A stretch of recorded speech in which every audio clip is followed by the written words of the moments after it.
Well, welcome to the afternoon session of our Scholars Conference series, which is co-hosted by the library and the Center for Apologetics and Cultural Engagement. I'm Josh Schatcher. I'm the director for the Center for Apologetics and Cultural Engagement.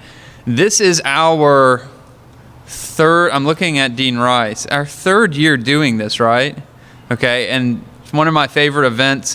One of the reasons one of my favorite events is because of this spectacular venue. And even as our guest, who I'm about to introduce, came in today, he said, wow, this is amazing. And so sometimes, most of us are Liberty folks, we take this for granted. But this is an amazing place, and Dean Rice and her staff do an outstanding job. And the other reason I love to do this event, and we love hosting this, is really the library staff is just really good to work with, and the professionalism. So thank you, Dean Rice. Thank you, everyone who works here at the library, for hosting this. You could easily be giving this kind of introduction and welcome, but you've kind of allowed me to do it. So thank you for allowing me to do that. I want to quickly get out of the way and let our guest get up here. I gave the long version of his bio and his stats this morning, and I'm not going to go through the long version because we could list lots of stats. You know, when I was little, I loved baseball cards, and the really good players had, just these big stats. And Bruce has a lot of stats, but I'm not going to share all those with you. I will say a few things. Bruce is a good friend. He's a really good thinker, and he loves the Lord. And you put those three things together, a love for others, somebody who actually can this isn't always the case in scholarship, somebody who can relate well to others and have true good friends with a keen mind, and somebody who loves the Lord, and you put those together in a person, and the Lord can use you, and often does use those types of people in powerful ways. And as the provost at Southeastern Baptist Theological Seminary, the Lord's using him, and not only using him in administration and leadership, but also in his writing. He writes some columns for Fox News as well as other publications.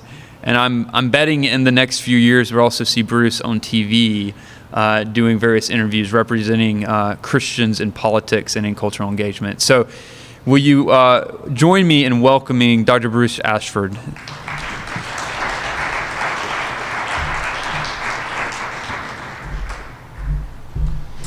All right, good afternoon. So I told some of you are here this morning, some of you weren't. This is my third time at Liberty. Was able to come a little bit less than a decade ago to do convocation. Then was here for a paper last year. Then here for the third time, and you are a very hospitable campus and a fun campus and a smart campus. So I'll always accept the invitation if you guys invite me. So great to be back. I'm talking today. Now the title, is very obfuscating and it's off-putting and it's cumbersome, but we're going to try to make the talk interesting. The title is, What Hath Nature to Do with Grace? A Theological Vision for Higher Education in a Secular Age. But if I can back out to the 30,000 foot level for just a moment, we're going to talk about different options for what it looks like for a Christian to put himself or herself into an appropriate interface with a cultural context. We talk about 5 different models for doing so. I'm going to pick one of those models. And along the way, we're going to be talking about how a Christian should approach higher ed, especially in a secular context. So 20 years ago, 19 and a half years ago, almost 20 years ago, I had graduated from college and left the country on Lufthansa Airlines to live in the country of Russia, city of Kazan, for a couple of years. I'd started a master's degree, didn't finish it, and I was ready to go out and kind of see the world a little bit. And so I moved to Russia. I'd never been out of the country before. So I moved to Russia, where I had to learn 2 languages, the Russian language and the Tatar language. And I, to make ends meet, worked for a nonprofit organization that plugged me into universities. And so I taught adjunctively at 3 different universities. And my time in Russia was challenging to me in many ways. It was I'm trying to figure out how to put this in English. I was climate challenged. In the winter, it got down to about 30, sometimes 40 below zero. Winter was 8 months a year. At 40 below zero, little known fact is you can take your lukewarm cup of Nescafe instant coffee, which is the only thing they had there, and throw it up in the air, and the only thing that will land is ice chips and coffee grounds. Very cold. So geographically climate challenged. There were some culinary challenges. Now, on the whole, the food was extraordinary there, but I do remember for breakfast one day being served, and I'd had several plates of breakfast, and then the fourth plate was fish jello, and it was congealed fat with fish in it, and I thought that was different. But then one of my best memories, before we really dig in here, is one of the most interesting memories is my first week in country. We went to a restaurant, and they said, "What would you like to drink?" And I said, "Well, I want, something distinctive to your locale, something without alcohol in it." I just said, but something distinctive. They said, "Oh, Mr. Ashford, we will give you some kumis." And so they said, "It is a lot like American milkshake." And sure enough, it was creamy colored and frothy. And that's where the similarities ended, because it was fermented mare's milk. And so a Central Asian entrepreneur at some point had decided to milk a horse, and that's the first problem. And then second, to let it rot in a jar, and then third, to sell it as a delicacy. So I had so many different challenges, more than I can even mention here. But the biggest challenge is that I spent the majority of my time in a secular university context. I was the only evangelical Christian that I know of at any university context in the city, third biggest city in Russia. This was a social, cultural, and political crossroads, lots of atheists, and in a post-Soviet context, even the Muslims and Eastern Orthodox Christians had a little bit of a feel to atheism to them, right? They had been beaten down enough by kind of the Soviet regime that they weren't sure they believed anything that they said they believed. This was a big challenge for me in university context, and the challenge was something like this. How do I, as a Christian,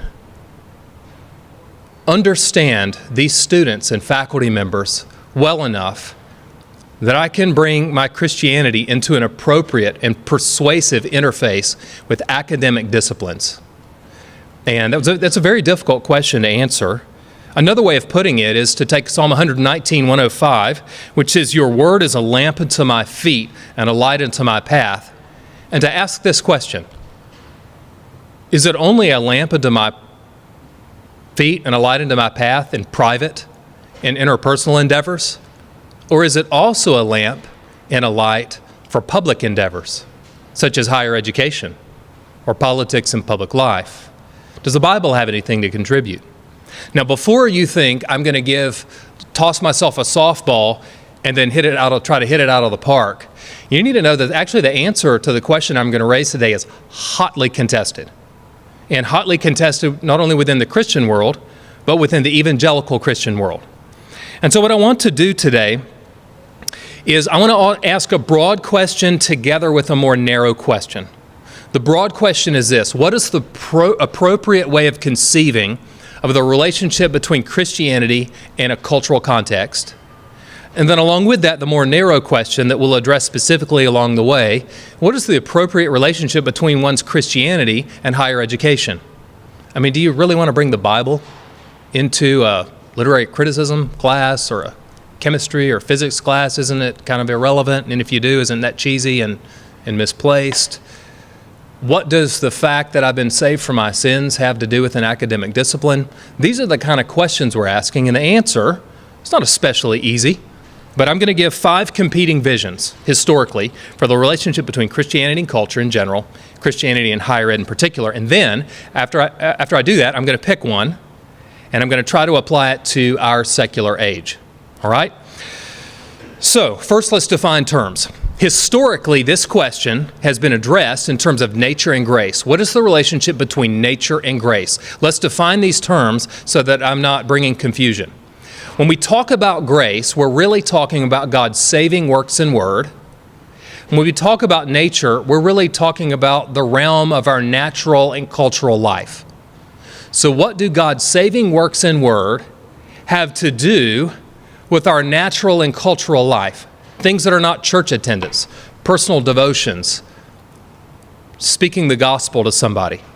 What do God's saving works and word have to do with this other realm of life, the cultural realm of life? And I'm going to argue there have been 5 basic positions. 4 of them are in some way legitimately Christian. And I'm going to pick one of those visions. I think the vision that you hold exerts a phenomenal impact on your life, whether you know it or not. And so I think this is an important topic.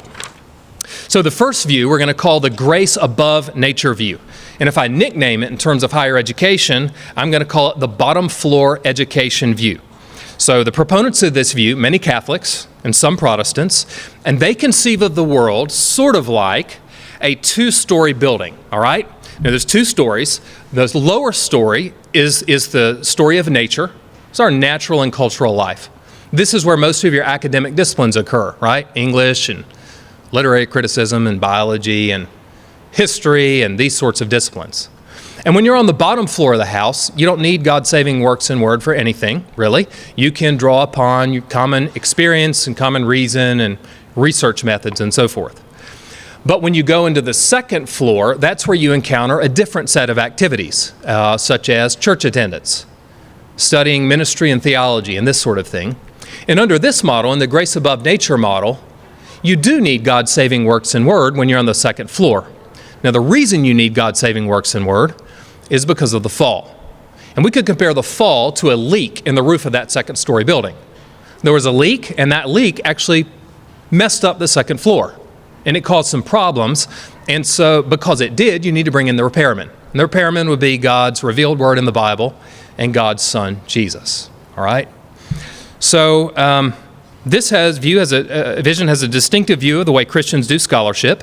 It would say that when a Christian professor or student is downstairs in one of the downstairs disciplines, that you draw only upon common human reason, common experience, and things that God can teach you through the natural world.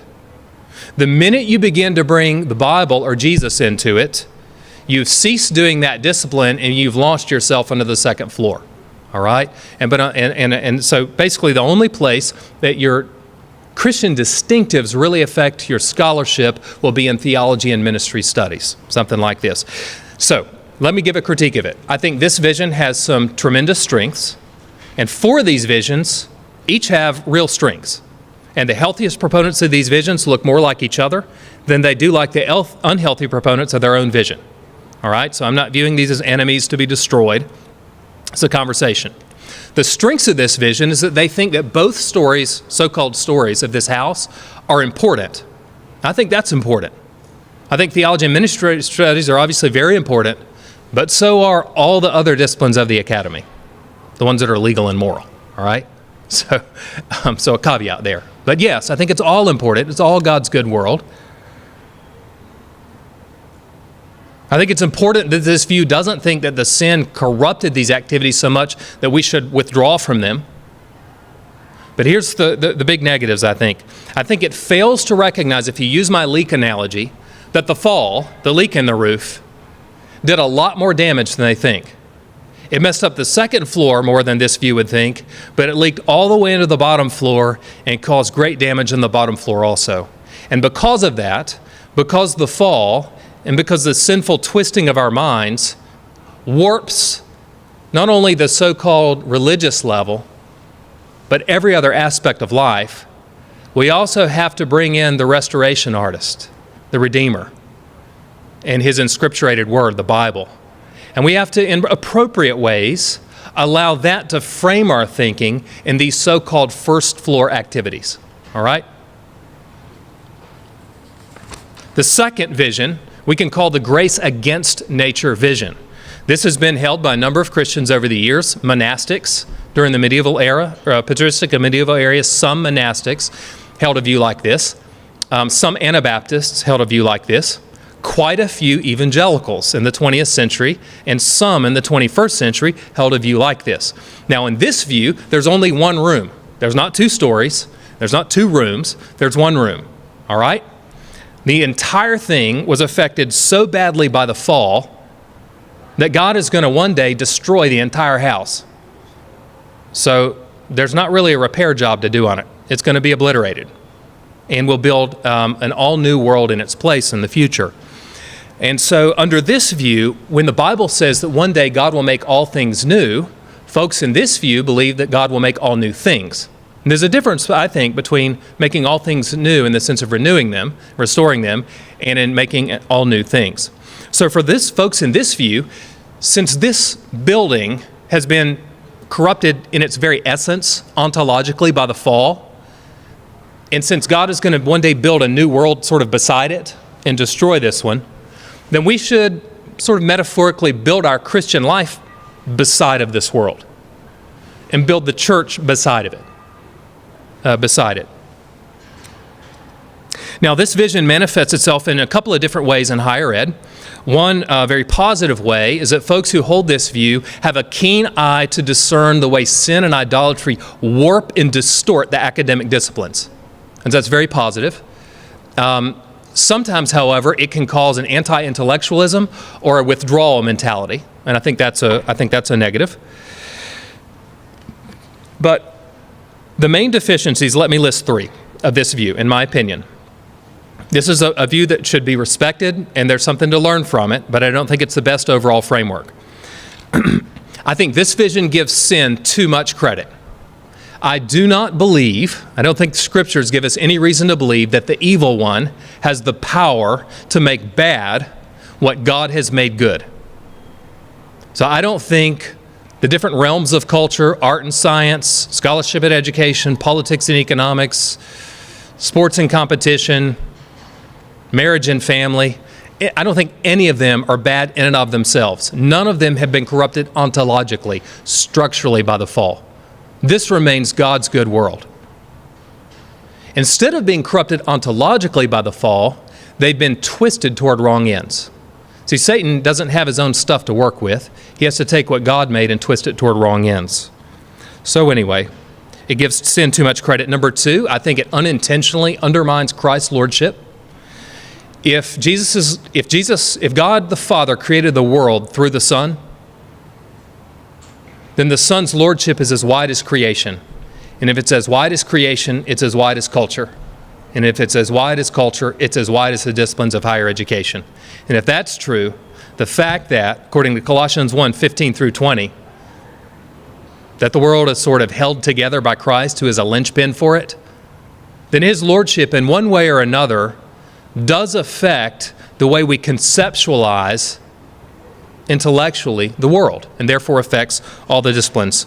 And then finally, I'd say it's difficult to be consistent under this paradigm because to be human is to be cultural. It's impossible to be human or spiritual in any way without being cultural. You can't do anything in the Christian life in a way that's not cultural. So I'm going to repeat that several times, and I mean that. Most deeply ingressed aspects of culture are religion and language, and you can't do anything spiritually without some sort of language. Even if it's a language you've built on the inside toward God, it's something that's cultural. Third is the grace in tension with nature view. Now, I forgot to nickname the second view. The first view was bottom floor education. The second view I've nicknamed a plague on the educational house. The third view, grace in tension with nature, I've called it pastors and educators, dual ministers of God. For those of you who are theology majors and have heard the term, this is the two kingdoms view. This is held by many Lutherans and some Reformed evangelicals who are more, as I see it, more Lutheran than Reformed. And in this view, you've got the sort of the two-storied house that we talked about in the first view, only it's been tipped on its side.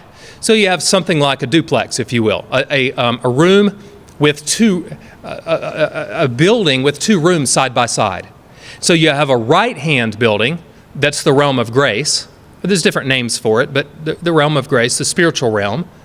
And sort of like the upper story before we turned it over, this is where we do theology and ministry.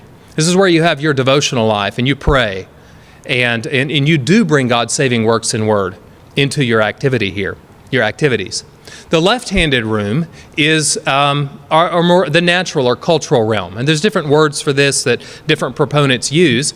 And as a general rule, you're not going to bring God's saving works and word into those activities.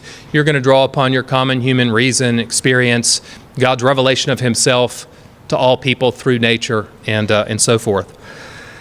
And God rules this realm through the scriptures, and he rules it as Redeemer, but he rules this realm through creation and general revelation, and he rules it as Creator. So there are many positives of this view. This view ascribes value to both rooms, and I appreciate that. The healthiest proponents of this view, Two Kingdoms view, people like Michael Horton, I've just really got a lot in common with and a lot of respect for. I do not prefer this vision. Let me list a couple of reasons why. Number one, I think it underestimates sin's power to twist and misdirect in the natural and cultural realm. As I see it, I need you to really lock in with me on this one. I need to step back for a minute to explain a concept before we step back into this conversation. So religion, as I see it, is not best defined as the worship of a supernatural deity. I mean, religion at its best is the worship of the triune God, who is the only supernatural deity. But the essence of religion, I think according to Scripture, is to ascribe ultimacy to something. And every human being is deeply and profoundly religious. All of us are worshipers, and the only question is, what are we worshiping? We may be worshiping the God of Jesus Christ, the Allah of Muhammad. We might be worshiping sexual pleasure, or money and wealth, or power or glory. But we are always and everywhere absolutizing something. This was a postmodern power critique long before postmodernism existed. This is the fundamental Christian critique of society, that all of us are worshipers. And what happened at the fall is that all of us have latched our hearts onto something, either the God of Jesus Christ or something else. And that's why the Bible uses bidirectional language all the time, right? You're either worshiping God or a false god, either walking the path of wisdom or the path of folly. It gives directional language. And so if you can keep that same directional language where a person's heart is either directed toward God or away, at the macro level, socially, culturally, and politically, the same thing is the case. That a society takes on the sort of the combined religious coalescing of religious fervor of its individuals, and is corrupted and misdirected in multiple and manifold and sometimes contradicting ways. And because that's the case, I think we need to realize that the academic disciplines are violently twisted and misdirected sometimes. And they're twisted in religious manners, and this is where I differ from Two Kingdoms. And because the problem often is religious, I'm not going to handicap myself by tying the religious antidote behind my back and not using it. So, in other words, religion and public life and religion and education cannot be separated. And if nobody else is separating them, if their idolatry is driving them, I am not going to tie behind my back God's saving works and word, but I'm going to draw upon them to help shape my approach to any given thing that I encounter, any given academic discipline. And so I don't want to have too much confidence in general revelation, in common reason, common human experience, because our reason and our experience is shaped by things like traditions, our sin. I mean, it's a reason and experience are always shaped by things and directed by things. And then finally, I want to say that this view often has led to an unhealthy social pacifism. So Karl Barth argued that one of the problems in Germany in World War II is that there was a combination of liberal theology, which was anti-supernatural inherently, combination of that and Two Kingdoms theology, which doesn't want you to bring God's saving works and word into public life. And the combination of those two factors rendered the German church unable to resist. And the churches that did resist broke out of liberalism and or Two Kingdoms theology. Now, I've given a pretty hard critique of Two Kingdoms, but I do want to remind you again, I've got great respect for many Two Kingdoms proponents. And I think the healthiest proponents of a Two Kingdoms model, more similar to what I'm going to suggest than they are the unhealthiest members of their own model. The fourth model, let me look at my time here. This, I'm going to spend very little time on this. Sometimes you just have to cut out certain things, and I'm going to cut this one out. This is a view that is, I'm going to call nature without grace, and it views the world as one building, but it's all nature and no grace. All nature and no supernature. And these atheists, agnostics, and classical liberal and liberal revisionist theologians all fit in this category. You've got a world bereft of any real supernatural influence, and I've got to cut something out of my notes today, and this is what I'm going to cut out at the moment because I'm going to come back later on in the lecture a little bit to that view. The fifth view is the view that I'm going to promote, and it can be called the grace renews nature or the grace restores nature view. All right? In relation to education, I would nickname it an educational. It's a new word. An educational preview of a coming kingdom. Some proponents of this view, I think for the most part, Augustine fell in this view, although he was inconsistent. Abraham Kuyper, Herman Bavinck, Dietrich Bonhoeffer, John Frame, a number of Baptists, Craig Bartholomew. I think I can put Josh Chautreau in this category. He might disown me. I don't know. We'll see. But in this view, there are not two realms. There's not two rooms. There's not two stories. There's not a grace without nature or a nature without grace. What we have instead is one kingdom created by God, sustained by God. And in this vision, I've got to explain what the fall did, what sin did to the world. And that's going to help me distinguish it from some of the other views. When the first couple sinned, and when each of us have sinned after them and followed their lead, the world was not corrupted structurally. It did not become bad in and of itself. In other words, when God created a world to have land and water, and men and women, and plants and animals, and I think different types of culture, art and science, politics and economics, scholarship and education, sports and competition, marriage and family, that basic setup remains good. That the evil one does not have the power to make bad what God has made good. He doesn't have anywhere near that power. His power is derivative. It's only a twisting power. And what he has done is taken what God has created that remains basically good and twisted it toward wrong ends. And so the effect of it is this, that on the one hand, unlike the grace against nature view, this world remains good. And I don't think God will obliterate it one day. And we can talk about this if you want during Q&A time. That the purifying fire that Peter refers to in his book, I think is a purifying fire, and could easily have been translated a fire that purifies rather than a fire that annihilates. And so that I don't think God is going to basically carpet bomb the world out of existence. I think he's going to renew it and restore it one day. So it remains good. And yet at the same time, sin has twisted, corrupted, and misdirected everything in this world to such an extent, and this is where I'm different from grace above nature and the grace in tension with nature, has twisted it and misdirected it to such an extent that we really and truly handicap ourselves if we don't allow God's saving works and word to inform in appropriate ways our approach to anything in the world, and including our approach to academic institutions. And so, one more concept. I want to talk to you about thesis and antithesis for a moment. I don't know if you've heard those concepts. So when God created the world, he spoke it into existence. Not only did he speak in such a manner that something came from nothing, but that by means of his word, he ordered the world and said, this is the way I want it to be. And that was his thesis for the world. This is the way things ought to be. The creation's order was his thesis for the world. But the evil one, through the mouth of the serpent, and throughout history in many different ways, brings an antithesis, a thesis against God's thesis that says, is this really true? Is God's way really best? Is creation's order really best?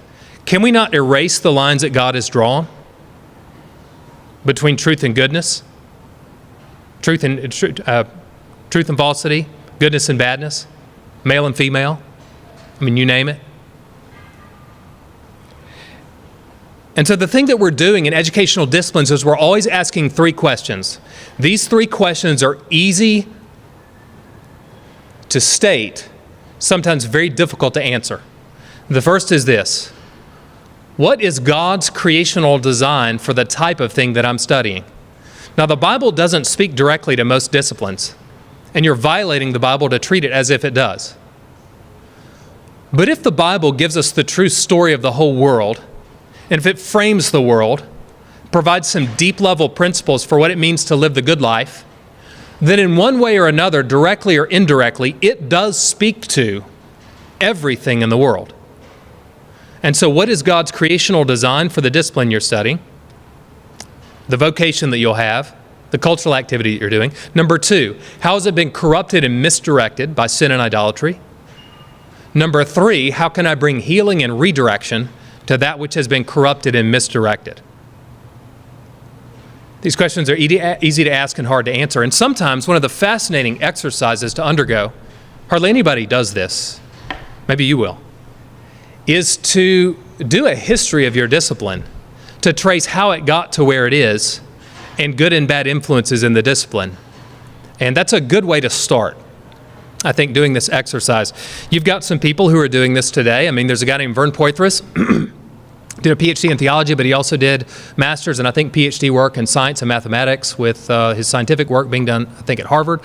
And he's written a book on redeeming sociology and a book on redeeming mathematics, maybe? Even mathematics. I mean, we can talk about this during Q&A if you want. This isn't saying that you're always using Christian terms or quoting Bible verses. It is saying at a deep level that the Bible frames the world in such a way and gives deep level principles that necessarily in one way or another affect the way we conceive of life in this world. Oh, I've got to land the plane pretty soon, so let's try to land the plane. It's hard for professors to land the plane. And that means this.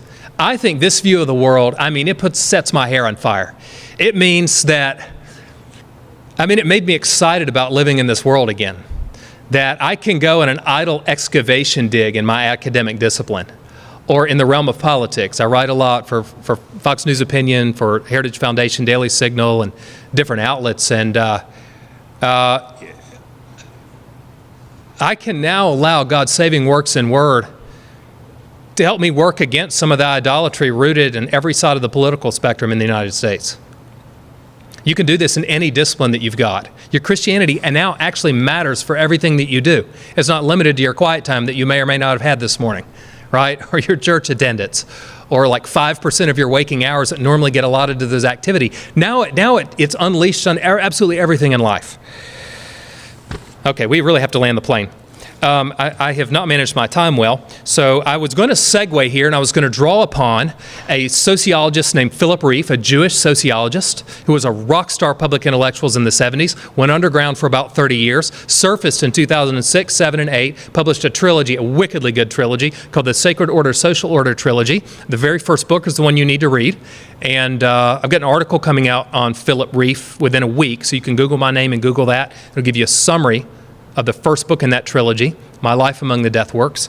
And in this, he argues that the West in general, and America in particular, are undergoing a process of secularization. He describes this differently than secularization theory, just FYI, but that in which the cultural elite in America have been trying for 5 or 6 decades to remove the influence of religion on our cultural institutions, our cultural shapers, and our cultural products, therefore removing its influence on society as a whole. And he talks about the manifold badness of this move and how it will harm us comprehensively and enduringly in our social sectors, cultural institutions, and in the whole of our life. I was going to rely on Philip Rieff, and then talk about a few different problems in higher ed, and then I was going to end with an example, and let's do the example.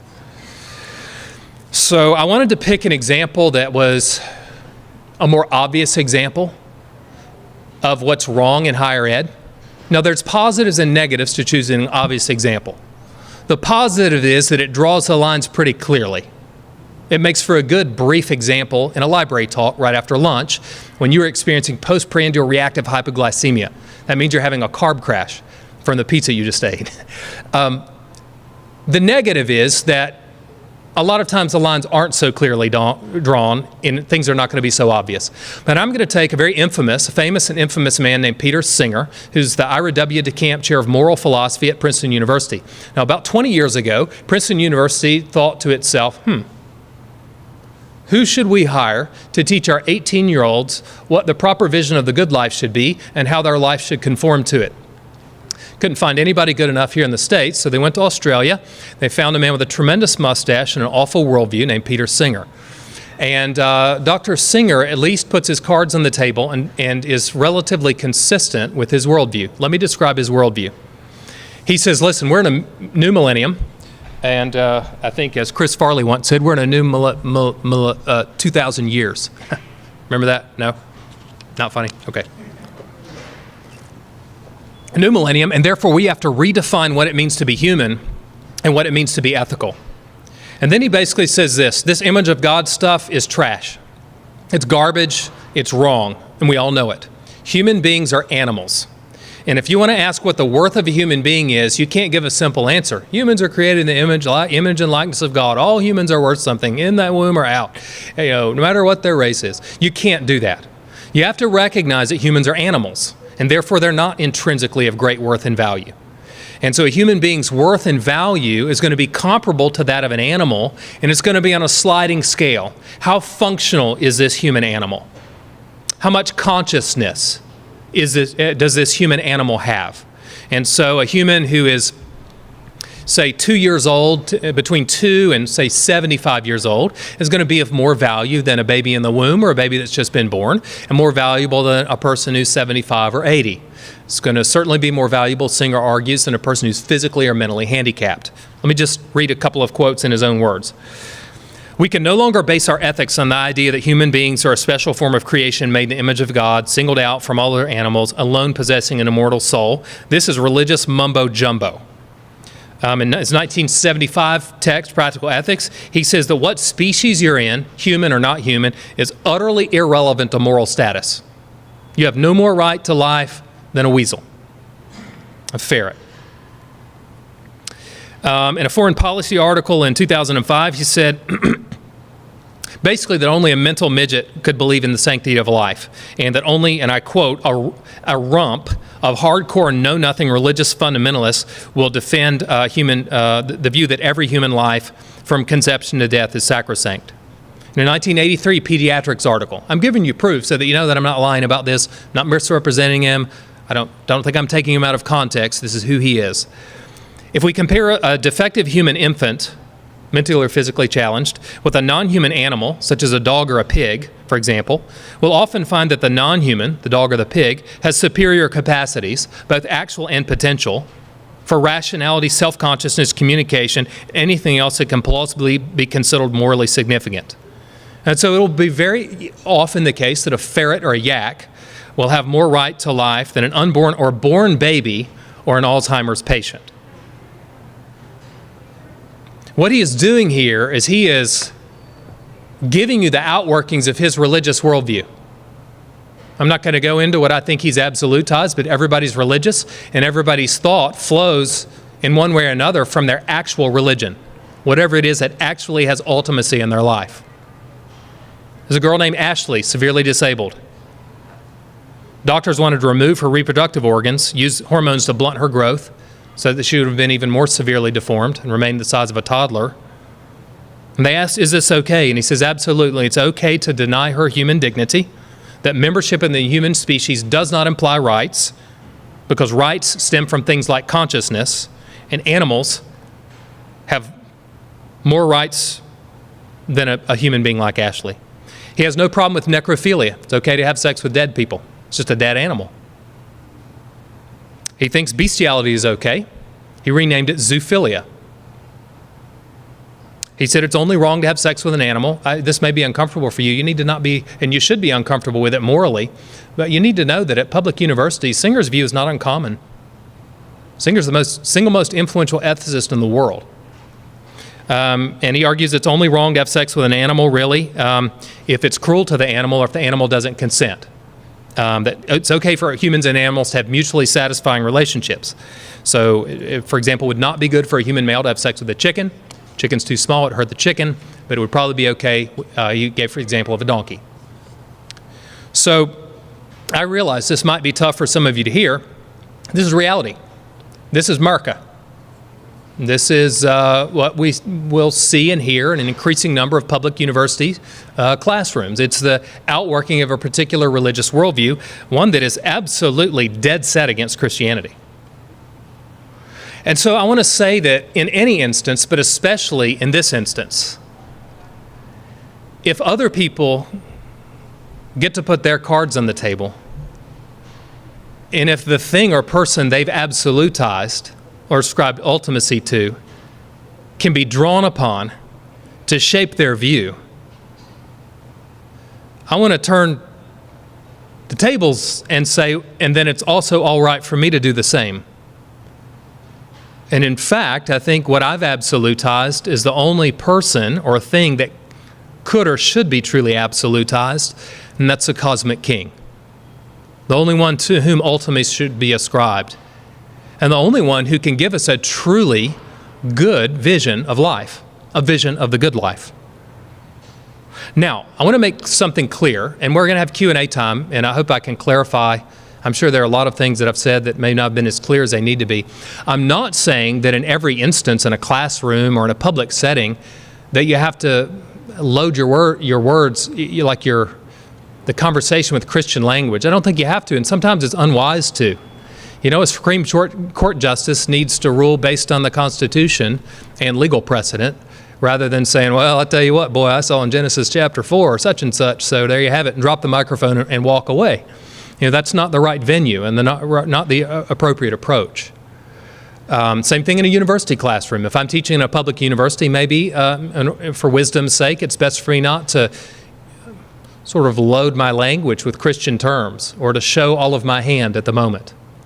But what is unwise, and I would even say, yeah, I'll just leave it at that, unwise, is to handicap ourselves epistemologically at the conceptual stage and to say that while I'm doing my thinking, building my paradigm, discerning my approach, I'm going to tie my religion behind my back. So I don't think that's wise or good.